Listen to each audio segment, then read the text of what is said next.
राम राम मंडळी, कसे आहात? मजेत ना? असायलाच हवं, कारण तुमच्यासाठी घेऊन आली आहे मिसळची रेसिपी. तर ही मिसळ मी बनवली आहे घरच्या घरी. तर अगदी बाहेरच्यासारखी मिसळ बनते. जर तुम्ही घरी बनवायची असेल मिसळ, तर चला ही रेसिपी कशी बनवायची आहे ही तुमच्या संग मी आज शेअर करणार आहे. तर चला, इथे बघा मी 2 मोठे मोठे कांदे घेतले आहेत, थोडीशी कोथिंबीर घेतली आहे, खोबरं घेतलेलं आहे, आलं आणि लसूण घेतलेलं आहे आणि टायगर ब्रँडचा मसाला घेतला आहे मिसळसाठी. तर इथं मी घेतला आहे टायगर ब्रँड. तर हे बघा, याने मिसळ बनवायची आपल्याला झणझणीत. आणि इथे मी मटकी उकडून घेतली आहे, थोडंसं हळद आणि थोडं मीठ टाकून, आणि थोडीशी सुकी काढली आणि थोडीशी तरीसाठी आणि रशासाठी ठेवलेली आहे. तर याचा मसाला कसा बनवायचा आहे, चला मी तुमच्या संग शेअर करणार आहे. तर इथे मी छोटीशी कढई घेतली आहे, गरम करायला ठेवली आहे. आणि यातच मी टाकणार आहे आपले मोठे मोठे चिरलेले कांदे, कारण आपल्याला कांदा भाजून घ्यायचा आहे. तर इथे मी कांदे भाजणार आहे. तर सगळे कांदे टाकून घ्यायचे आहेत कढईत, आणि थोडंसं कढईत तेल टाकायचं आहे आणि कांदे परतून घ्यायचे आहेत. कांदे आपल्याला गोल्डन ब्राऊन करायचे आहेत आपल्याला छानपैकी. अगदी जाळायचेही नाहीत, अगदी कच्चेही नाही ठेवायचे. व्यवस्थित भाजून घ्यायचं आहे. जितका छान मसाला होईल तितकंच तरीदार आणि टेस्टी मिसळ बनेल. तर इथे बघा कलर चेंज होतो आहे, आणि इथे बघा कलर चेंज झालेला आहे. तर अगदी असाच मसाला भाजायचा आपल्याला. तर इथं कांदा भाजून झालेला आहे माझा. तर बघा, तर इथं मी काढून घेणार आहे, थंड करायला काढून ठेवणार आहे. तर इथं काढून ठेवलेलं आहे, आणि त्याच कढईत आपल्याला खोबरं टाकून घ्यायचं आहे आणि त्यातही थोडंसं तेल टाकून भाजून घ्यायचं. तर इथे मी खोबऱ्याचा तुकडा घेतला होता, तर तोही भाजून घ्यायचा आहे तरीसाठी आपल्याला. तर हा बी भाजायचा आहे छानपैकी लालसर भाजायचा आहे. तुमच्याकडं कच्चं नारळ असेल तर त्यालाही भाजू शकता, जर सुकलेलं नारळ आहे तर त्यालाही भाजू शकता. दोन्हीचीही टेस्ट खूप छान येते, फक्त भाजलं मसाला चांगला पाहिजे. आता बघा, हे भाजून झाल्यानंतर मी यात लसूण आणि अद्रक टाकलेलं आहे. आधी भाजायचं नाही आहे त्यात, नाहीतर लसूण आणि अद्रक पूर्ण जळून जातं, कारण खोबऱ्याला वेळ लागतो भाजायला. त्यामुळं आता टाकलेलं आहे. तर 1-2 मिनटं फक्त झालेली आहेत त्याला टाकून. तर आता मी इथं बंद करणार आहे आणि थंड व्हायला ठेवलेलं आहे. हे बघा, थंड झाल्यानंतर आपल्याला मिक्सरमध्ये हा मसाला एकदम बारीक वाटून घ्यायचा. तर मी इथे मिक्सरमध्ये टाकलेला आहे. तर आता मी मिक्सर चालू करते. तर हा बघा, मसाला माझा वाटून तयार आहे. तर हा मसाला एकदम मी बारीक केलेला आहे. तर चला फोडणी कशी मारायची बघूया. इथं मी कढई ठेवलेली आहे एक.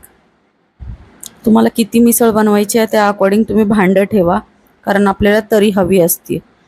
तर त्यासाठी मी 2 चमचे मोठे तेल टाकलेलं आहे. तुम्हाला कमी जास्ती तरी म्हणजे करायची नसेल जास्त अगदी, तर तेल कमी करू शकता. इथं मी तेल भरपूर ठेवलेलं आहे. तर त्यातच मी मोहरी टाकणार आहे 1 चमचा. चांगली तडतडायला लागली की 1 चमचा जिरे टाकून घ्यायचे आहेत आपल्याला. हे बघा, इथं मी छोटा स्पून घेतला आहे जिऱ्याचा, आणि ते मी आता टाकून घेते. जिरे ही अगदी छान तडकले आहेत. तर आता मी कांदा लसूण मसाला जोही घालणार आहात तुम्ही मसाला, तो मसाला टाकायचा आहे. जास्ती करून काळा मसाला किंवा कांदा मसाला वापरा तरीसाठी, तर छान होते भाजी.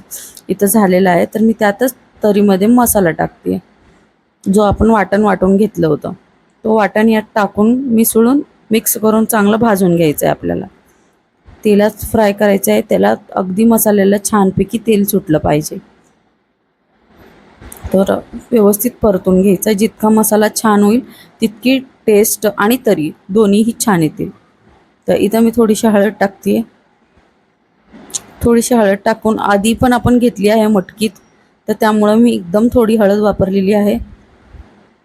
तर इथं बघा कसं व्यवस्थित मसाला शिजला की तेल सुटायला चालू झालेलं होतं. तर त्यातच मी आता टायगर ब्रँडचा मसाला टाकते. तुम्हाला हवं तर तुम्ही कुठल्या दुसऱ्या ब्रँडचा जे आवडतो त्या ब्रँडचा तुम्ही टाकू शकता. मी टायगर ब्रँडचा टाकते. तर इथं हलवून घ्यायचं आपल्याला व्यवस्थित. मिसळ मसाला घालून झाल्यावर चांगला अजून परतून घ्या व्यवस्थित. तेल सुटू द्या. एकजीव करून भाजून घ्यायचा आहे. मसाल्यामधनं ज्यावेळेस आपल्याला सुगंध यायला चालू होईल, चांगला भाजलाय असं समजायचं मग मसाला. हे बघा मी किती छान परतून घेते. अगदी तसंच परतून घ्यायचं तुम्हाला, खालून जाळायचा मसाला अजिबात नाही. 2 मिनटं आपल्याला सोडायचं स्टीमवरच. तर इथं बघा तेल कसं साईडने सुटायला चालू झालेलं आहे. आता तर इथे बघा अगदी व्यवस्थित शिजलं आहे. तर यातच आपल्याला उकळलेली मटकी वगैरे टाकून घ्यायची आहे. तर आपण ही प्रोसेस म्हणजे जितकं छान मसाला शिजवू तितकी टेस्ट छान येते. तर यात मी आता मीठ टाकून घेते. अगदी थोडं टाकून घेते कारण खूप जास्तही नाही टाकायचं. तरी जितके असेल म्हणजे रस्सा जितका असेल तितकंच तुम्हाला टाकायचं आहे. तर इथे मी रस्सा बनवत होते. तर तिथं आता जितकं लागते तितकंच टाकलेलं आहे. हे बघा तेल किती सुंदर सुटलेलं आहे, तरी किती छान आलेले आहे, रंगही किती सुंदर आले. तर हा मी हलवून घेते मसाला आणि आता आपला मसाला तयार झालेला आहे. तर यातच आपल्याला उकडलेली मटकी आता टाकून घ्यायची आहे. तर आपण बघा ही साईडनं सुटते तेल, तर त्यातच आपण आता टाकणार आहोत मटकी. आणि मटकी रशासंग टाकायची नाही आहे, थोडीशी सुकी टाकून हलवून घ्यायची. तर बघा इथे मटकी टाकते. उकडलेली मटकी अशी टाकायची आहे मसाल्यात. थोडीशी हलवून घ्या म्हणजे मटकीला आहे ना मसाल्याची चव येईल. आणि जो आपण रस्सा ठेवला आहे उकडलेला तोही यात टाकायचा आहे आपल्याला 2 ते 3 मिनटात शिजवून. हे इथं बघा असं छानपैकी मटकी मसाल्यात शिजली की चवही छान लागते मिसळची. कारण मटकीमध्ये रस्सा खूप छान मुरतो, त्यावेळेस टेस्ट पण छान येतं. तर इथं बघा शिजते. अशाच प्रकारे तुम्ही झाकण हवं तर झाकण लावूनही शिजवू शकता, पण मी इथं झाकण लावत नाही. आणि आता मी राहिलेले सगळं यात टाकून घेतलेलं आहे. उकडलेली मटकी सगळं यात टाकून घ्यायची आहे आणि जितकं लागतं आपल्याला तितका रस्सा बनवायचा आहे. मटकी मिसळ आपल्याला बनवायची आहे. तर इथं मिसळ झालेली आहे आपली. तर आपल्याला याला उकळी काढून घ्यायची आहे मस्तपैकी कोथिंबीर टाकून. तर इथं मी उकळी काढणार आहे. तर हे बघा